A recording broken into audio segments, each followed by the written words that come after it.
Welcome to the former vegan and vegetarian support group. Hi, my name is Nick. I was a vegan for 5.5 years, a vegetarian for 7, and now I'm not. I stopped being a vegan and vegetarian back in September of 2018. So it's been over 6 months now at this point, and I don't regret it. I don't regret being a vegan or vegetarian all that time, and I don't regret not being now.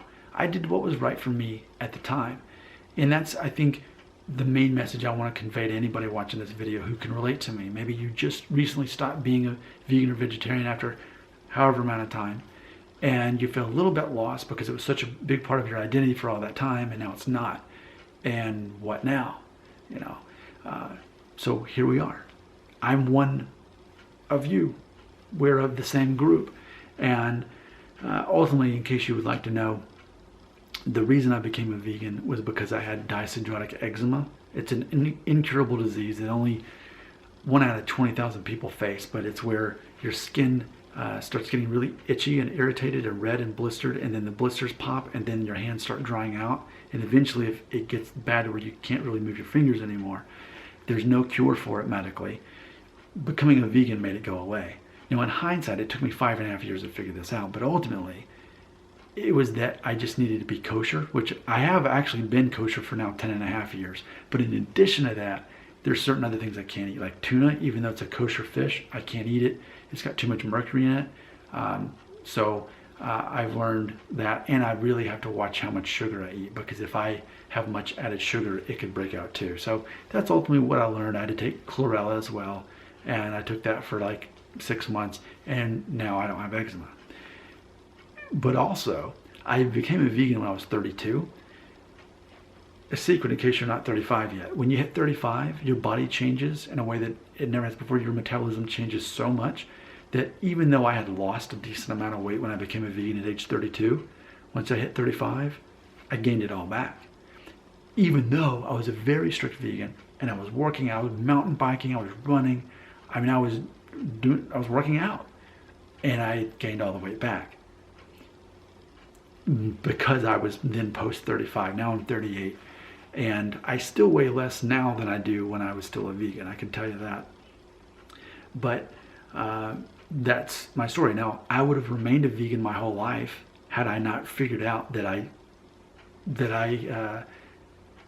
I was under the belief that I had to be in order to get the eczema to go away. But I've been a non-vegan vegetarian, for well over 6 months, and it's not back, But then also too, I mean, selfishly, I'll admit it, if I could have stayed that slim my whole life just by being a vegan, I would have totally done it too. But when I realized neither of those were really necessary, and for me, I'm happier now. Like, I don't regret all those years being vegan vegetarian. I don't regret it at all.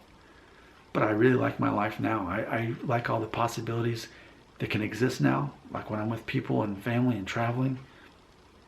I enjoy that. So that's how I feel. Maybe you feel the same way. And I think it's important that I say this. I recognize that part of the culture shock of not being a vegan or a vegetarian is because it was such a big part of your identity for so long, and now it's not. And people who are hardcore vegan vegetarian, once they find out, what are they going to do? They're going to give you a hard time probably, right? Because you've abandoned them, right? You're no longer part of them. And I'm totally predicting that this is going to happen. That people on the internet are right now searching, they're sorting new videos, and then they're searching ex-vegan, ex-vegetarian, and that's how they found this video. And what they're going to do is they're going to start leaving all these nasty comments towards me personally, but also to the people in the comment section, getting all these debates with people. That's going to happen. But for me, an emotionally intelligent man, I know that my emotions belong to me only.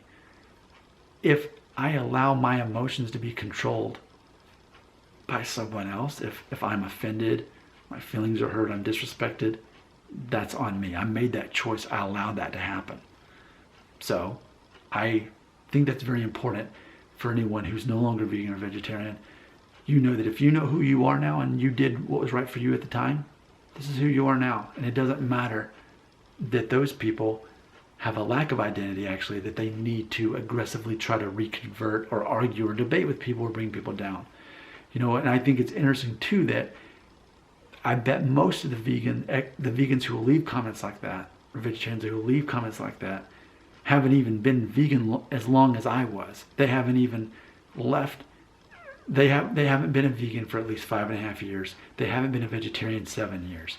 And so what I would say is if you're one of those people who sorted new videos, ex-vegan, vegetarian, I challenge you not to even say anything unless you can say that you were a vegan or vegetarian at least as long as I was, and that you're after the age of 35, because that's the point where your metabolism starts changing. So if you fall in all those categories, then I think you really, I'll give you the podium. Go ahead and say something. But otherwise, I've still got you beat on how many years I was a vegan and vegetarian, and I'm older than you, so I've got a metabolism that's different. So in that point, I'd at least listen to you because you'd be relevant to me. But other than that, I wouldn't be so interested.